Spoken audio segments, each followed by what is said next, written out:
Para cualquiera que amara la música, Tower Records era, sencillamente, el paraíso.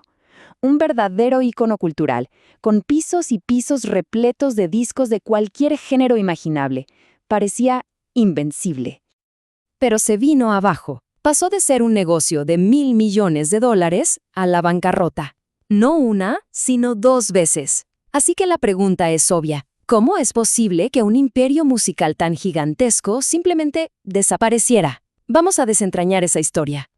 Bueno, para entender su caída, primero tenemos que entender por qué era tan grande. ¿Cuál era su magia? ¿Qué hacía de Tower Records un lugar pero tan especial?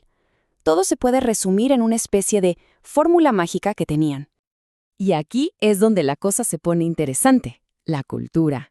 Su fundador, Russell Solomon, tenía un estilo de liderazgo súper relajado. Les daba total libertad a los empleados para que decidieran qué música vender y cómo decorar la tienda. La única regla para que te contrataran, usar zapatos. Imagínense eso. Si a eso le sumamos que eran como un supermercado gigante de discos, abierto hasta la 1 de la mañana, bueno, la atmósfera era simplemente única. Y para que se hagan una idea de lo real que era esto, escuchen lo que dijo un joven Dave Grohl, mucho antes de Nirvana o Foo Fighters. Dijo que Tower fue el único lugar que le dio trabajo por la pinta que tenía. Daba igual si tenías tatuajes o el pelo largo. Lo único que importaba era tu pasión por la música. Ok, ya vimos la magia. Ahora veamos cómo se construyó este gigante. Porque el viaje de Tower Records desde sus inicios súper humildes hasta ser un ícono mundial es de verdad impresionante. Y todo empezó de la forma más modesta posible. En 1938, vendiendo discos usados en la farmacia de su papá. Para 1960, Russell abrió la primera tienda oficial. El gran salto fue en 1970, con la tienda mítica en Sunset Boulevard, Los Ángeles, el epicentro de la escena musical. Pero la jugada más audaz, la que lo cambió todo, fue expandirse a Japón en 1981. Fue un éxito rotundo y los preparó para dominar el mundo en los 90. ¿Y todo ese crecimiento en qué se tradujo? Pues en esto. En su mejor momento, Tower Records facturaba más de $1.000 millones al año. Tenían 270 tiendas por todo el planeta. Eran, sin lugar a dudas, los reyes indiscutibles del negocio. Pero ya saben cómo son estas historias, ¿no? Justo cuando estás en la cima del éxito es cuando empiezan a aparecer los problemas. Y en Tower Records, las primeras grietas aparecieron arriba, en la dirección. Ahí se plantó la semilla del caos que vendría después. Miren, el estilo relajado de Solomon funcionaba por una razón. Tenía su director financiero, Bud Martin, que era el ancla, el que mantenía los números en orden. Pero en el 95, Martin se jubiló y su reemplazo, DuPont Sarson, llegó con una mentalidad totalmente opuesta. Su lema era expansión, expansión y más expansión, a toda costa. Y aquí viene el primer gran error. Para pagar toda esa expansión global, en 1998, la compañía se endeudó hasta el cuello. Pidieron prestados $110 millones. Fue una apuesta gigantesca que los dejó en una posición financiera muy vulnerable.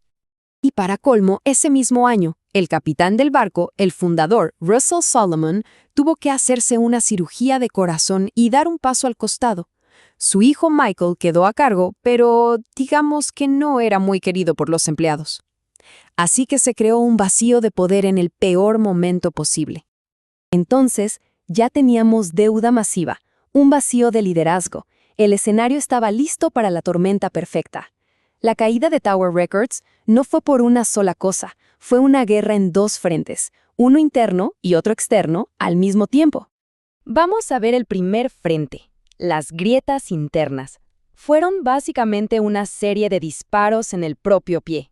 Malas inversiones y errores de estrategia que debilitaron a la empresa desde adentro.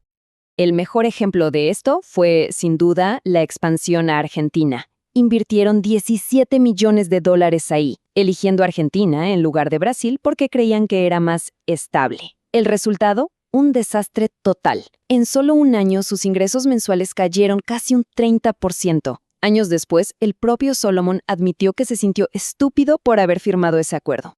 Bueno, mientras la empresa se desmoronaba por dentro, por fuera estaba bajo un ataque brutal. Nuevas fuerzas del mercado estaban atacando el corazón mismo de su modelo de negocio. Fue un ataque con tres cabezas. Primero, la piratería. De repente, con Napster y Ares, la idea de la música gratis se volvió normal. Segundo, la guerra de precios. Competidores como Walmart o Amazon empezaron a vender CDs baratísimos solo para atraer clientes. Y tercero, el golpe de gracia, la estocada final, la llegada de las descargas legales con iTunes de Apple.